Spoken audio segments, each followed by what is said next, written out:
Welcome back guys. आज हम 2021 में आई ब्लैक विडो मूवी को एक्सप्लेन करने जा रहे हैं। ये मूवी एक्शन थ्रिलर से भरी हुई है। इस मूवी में नताशा रोमनॉफ की ब्लैक विडो बनने की स्टोरी बताई गई है। तो चलिए मूवी की एक्सप्लेनेशन स्टार्ट करते हैं।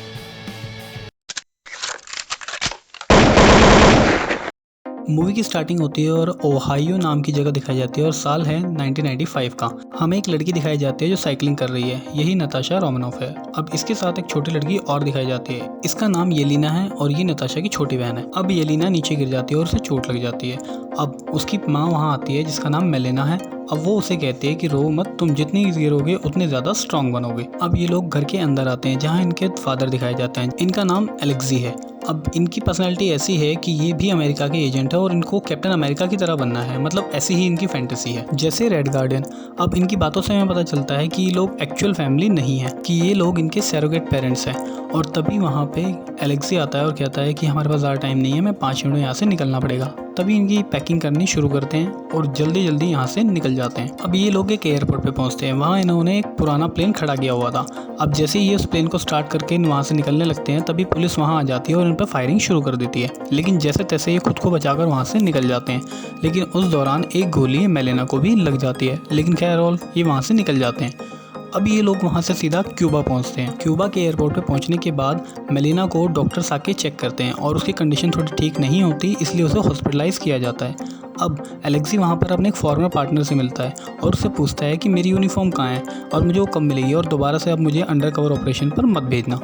अब वो वहाँ पर उसे एक फ्लॉपी भी देता है। इस फ्लॉपी में क्या है इसके बारे में हमें आगे पता चलेगा। और दूसरी तरफ नताशा और येलिना को कुछ सोल्जर्स आकर अपने साथ ले जाते हैं और वो लोग उसे एक रेड रूम नाम के प्रोजेक्ट में डाल देते हैं। रेड रूम एक प्रोजेक्ट था जिसमें ब्लैक विडोज को तैयार किया जाता था और अब उनकी ट्रेनिंग स्टार्ट की जाती है, जहाँ उन्हें हर तरीके की फाइटिंग स्टाइल और वेपन चलाना सिखाया जाता था। अब कहानी 21 साल आगे बढ़ती है और ये स्टोरी सिविल वॉर के बाद की है। यहाँ पर नताशा एक रॉब एजेंट बन चुकी है जो गवर्नमेंट से भाग रही है क्योंकि उसने सोकोविया समझौते को मानने से मना कर दिया था और कैप्टन अमेरिका का साथ दिया था। अब US secretary of state gross उसके पीछे पड़ा है और उसे सरेंडर करने के लिए कहता है। लेकिन नताशा खुद उस पर नज़र बनाए हुए रखी थी जिसके बारे में ग्रॉस को नहीं पता था।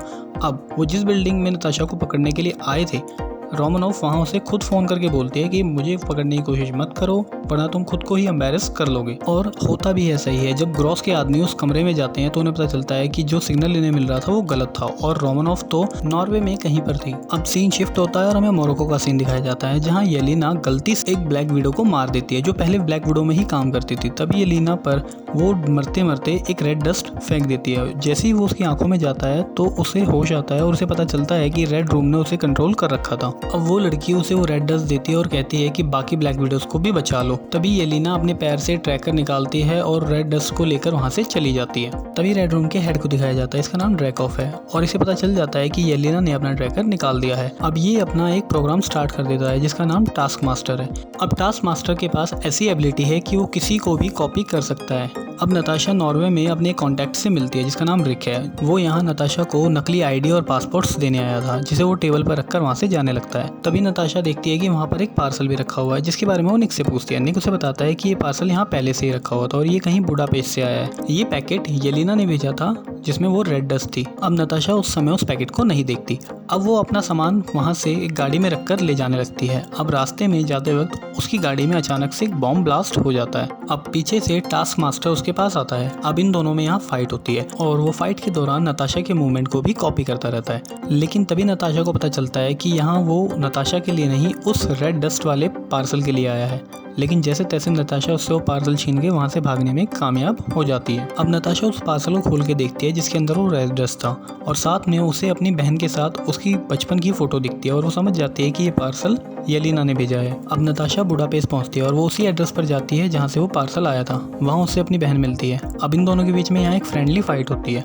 अब उसके बाद येलिना नताशा को बताते हैं कि रेड रूम अभी भी एक्टिव है, जिसे सुनकर नताशा थोड़ी शॉक हो जाती है क्योंकि उसी ने रेड रूम के हेड को मारा था और ये उसकी शील्ड में ज्वाइन होने की पहली कंडीशन थी। लेकिन उसे मारने के लिए जिस बिल्डिंग में नताशा ने ब्लास्ट किया था उसी के साथ उसकी बेटी की भी वहाँ डेथ हो गई थी और उसका उसे बहुत दुख था। लेकिन तभी येलिना कहती है कि ड्रैकऑफ अभी भी जिंदा है और वहाँ पर अचानक बहुत सारी ब्लैक विडोज आ जाती है और उन पर हमला करती है। अब वो दोनों जैसे तैसे वहाँ से जान बचाकर भागते हैं जिसमें येलिना भी घायल हो जाती है और तभी टास्क मास्टर भी उनके पीछे आ जाता है।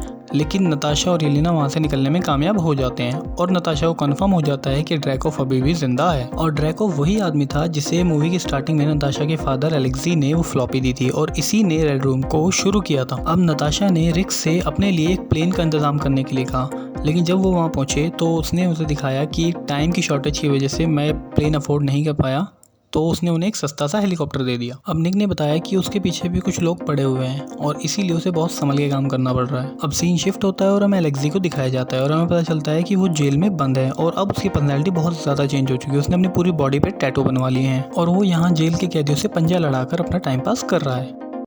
तभी एलेक्सी के नाम पर जेल में एक पार्सल आता है। उसके अंदर वही बच्चों वाला टॉय होता है रेड गार्डियन का। अब जैसे ही एलेक्सी उसको देखता है तो उसे पता चलता है कि इसके अंदर एक ट्रांसमीटर है। अब जैसे ही वो उसे अपने कान में लगाता है, दूसरी तरफ से नताशा उसे जेल से निकलने के लिए रास्ता बताने लगती है और वो उसकी बातें सुनकर वैसे वैसे ही फॉलो करता है। अब वो जेल में पुलिस वालों को मारने लगता है, जिससे जेल में अफरा तफरी मच जाती है। उसी का फ़ायदा उठा के वो वहाँ से निकलने में कामयाब होता है, लेकिन जैसे ही वो छत पर पहुँचता है तभी पुलिस वाले उसका पीछा करने लगते हैं। तो ना चाहते हुए भी नताशा को प्लेन से नीचे उतरना पड़ता है और उसकी मदद करनी पड़ती है। अब यहाँ पर हमें नताशा का एक ज़बरदस्त एक्शन सीन देखने को मिलता है। अब फिलहाल वो सब लोग वहाँ से निकलने में कामयाब होते हैं और प्लेन में नताशा एलेक्सी से पूछती है कि रेड रूम कहाँ पर है और ड्रैकोव हमें कहाँ मिलेगा। अब एलेक्सी उन्हें बताता है कि उसे खुद को भी रेड रूम के बारे में कुछ नहीं पता, क्योंकि ड्रैकोव ने उसे भी धोखा दिया है, तभी तो वो इतने सालों से जेल में सड़ रहा था।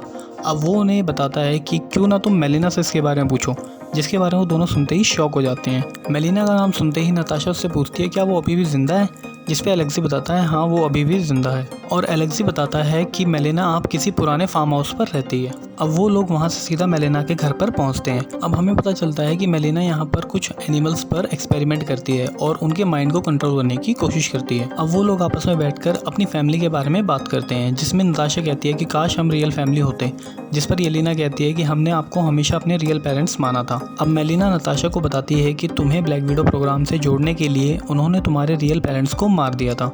अब वो उन्हें बताती है कि मेलिना खुद भी एक ब्लैक विडो रह चुकी है और कई सालों तक उन लोगों ने उसे इतना ट्रेन किया है और टॉर्चर किया है कि अब वो उनसे अलग नहीं हो सकती। और इन लोगों के यहाँ आने की खबर भी मेलिना ने ब्लैक विडो ग्रुप को कर दी है। दूसरी तरफ एलेक्सी वही रेड गार्डियन वाली ड्रेस पहनकर येलेना को कंसोल करने की कोशिश करता है कि भले ही हम रियल पेरेंट्स ना हों, लेकिन मैं तुम्हारी आज भी उतनी ही केयर करता हूँ जितनी बचपन में करता था।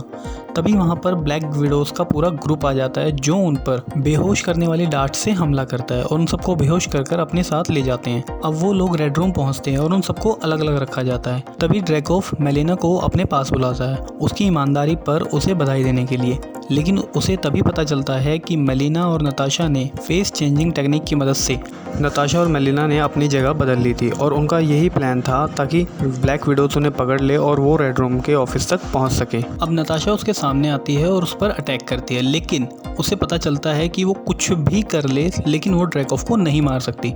दरअसल हर ब्लैक विडो के अंदर एक ऐसी मशीन डाली गई थी जिससे वो चाहकर भी रेड रूम के हेड को ना मार सकें, चाहे उनके हाथ में चक्कू हो या गन हो, किसी भी हथियार से या किसी भी फिजिकल अटैक से वो उन्हें नहीं मार सकती। और इसी वजह से ड्रैकोव यहाँ बैठा बैठा दुनिया में सभी ब्लैक विडोज को कंट्रोल कर सकता है। अब तभी टास्क मास्टर वहाँ आता है और ड्रैकोव उसे बताता है कि टास्क मास्टर और कोई नहीं उसकी बेटी ही है और ये उस बॉम्ब ब्लास्ट में बच गई थी, लेकिन इसका फेस जल गया था। अब ड्रैकोव ने उसको ऐसी ट्रेनिंग दी है कि वो किसी के भी मूवमेंट्स को कॉपी कर सकती है और टास्क मास्टर के गले के पीछे ही ऐसी ही एक चिप है जिसकी वजह से ड्रैकोव उसे कंट्रोल कर सकता है। अब नताशा ड्रैकोव को गुस्सा दिलाने वाली बातें कहती है जिससे ड्रैकोव को गुस्सा आए और वो नताशा को मारे, और नताशा के अंदर जो मशीन डली हुई है जिसकी वजह से वो ड्रैकोव को नहीं मार पा रही वो टूट जाए। अब वो उसे खूब मारता है लेकिन उस मशीन पर कोई असर नहीं होता और फाइनली नताशा खुद ही अपना सर टेबल पे दे मारती है जिससे वो मशीन ख़राब हो जाती है और फाइनली वो ड्रैकोव के कंट्रोल से बाहर आ जाती है। अब दूसरी तरफ सभी लोग अपने अपने तरीके से रेड रूम को तबाह करने में लगे हुए थे। तभी येलेना वहाँ पर एक बॉम्ब ब्लास्ट करती है जिससे उस शिप का इंजन खराब हो जाता है। अब वो शिप नीचे गिरने लगती है। अब सीन नताशा पर शिफ्ट होता है। अब वो जैसे ही ड्रैकोव को मारने के लिए आगे बढ़ती है तभी वहाँ पर बहुत सारी ब्लैक विडोज आ जाती हैं। अब उन लोगों में और नताशा में फाइट होती है। नताशा उन्हें पूरी टक्कर देती है लेकिन वो सभी बहुत ज़्यादा होती हैं और नताशा उनसे जीत नहीं पाती। तभी येलेना वहाँ आती है और वही रेड डस्ट उन सभी के ऊपर फेंक देती है जिससे वो रेड रूम के कंट्रोल से बाहर आ सकें। अब मौके का फायदा उठाकर ड्रैकोव वहाँ से निकल जाता है। अब नताशा दुनिया भर में जितनी भी ब्लैक विडोज थी उन सभी को ड्रैकोव को कंट्रोल से बाहर करती हैं। अब वो लोग ड्रैकोव को पकड़ने के लिए निकलते हैं और वो शिप जिस पर ये सभी लोग थे वो धीरे धीरे नीचे गिरने लगता है। मेलिना और एलेक्सी ने एक जेट को रोका हुआ था ताकि वो अपने बच्चों को लेकर वहाँ से निकल सके, लेकिन अब वो दोनों नहीं आती और वो पूरा का पूरा शिप नीचे गिरने लगता है और उन्हें ना चाहते हुए भी उस शिप को वहाँ से टेक ऑफ करना पड़ता है। और ड्रैकोव जिस हेलीकॉप्टर की मदद से वहाँ से निकल रहा था, येलिना उसमें बॉम्ब लगाकर उसे ब्लास्ट कर देते हैं और फाइनली ड्रैकोव मर जाता है। अब वो शिप भी टूटकर नीचे गिर रही होती है जिस पर ये सभी लोग थे। अब येलिना जैसे ही नीचे गिर रही होती है, नताशा पीछे से आती है और उसे पैराशूट पहना देती है और वो दोनों नीचे गिरने लगते हैं। अब तभी पीछे से टास्क मास्टर भी उनके पीछे आती है। अब वो दोनों जैसे ही नीचे पहुंचते हैं तो नताशा और टास्क मास्टर में फाइट होती है और जो लास्ट, अब नताशा टास्क मास्टर पर उसी रेड डस्ट का इस्तेमाल करती है जिसके इस्तेमाल से सभी ब्लैक विडोज बाहर आई थी और फाइनली टास्क मास्टर भी रेड रूम के कंट्रोल से बाहर आ जाती है। तभी वहाँ पर एक हेलीकॉप्टर में बहुत सारी ब्लैक विडोज आती हैं। अब वहाँ पर येलिना और उनके पेरेंट्स भी आ जाते हैं। अब नताशा को पता चलता है कि ग्रॉस उन्हें पकड़ने के लिए वहाँ आ रहा है। अब येलिना, मेलिना और एलेक्सी और वो सभी ब्लैक विडोज वहाँ से जाने लगते हैं और वो टास्क मास्टर को भी अपने साथ ले जाते हैं और नताशा वहीं खड़े होकर ग्रॉस का इंतज़ार करती है।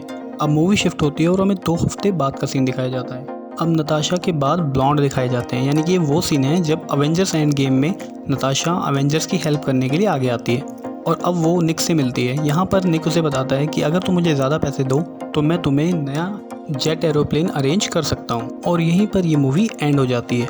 अब हमें मूवी के एंड में एक पोस्ट क्रेडिट सीन भी दिखाया जाता है जहाँ पर येलिना नताशा की ग्रेव पर आती है और वहाँ पर फूल रखती है। तभी वहाँ पर उससे एक लेडी मिलती है जिसका नाम वैलेंटीना है और ये वही है जिसने यूएस एजेंट को यानी जॉन वॉकर को सूट दिया था। अब वैलेंटीना येलिना को एक फ़ोटो दिखाती है और बताती है कि यही तुम्हारी बहन की मौत का जिम्मेदार है और वो फ़ोटो हॉकआई की होती है, यानी कि शायद इसका सेकंड पार्ट आ सकता है। और इसी के साथ ये मूवी एंड हो जाती है। अब आप लोगों को ये मूवी कैसी लगी है प्लीज़ कमेंट में ज़रूर बताइए। Hope you like the video. Thank you.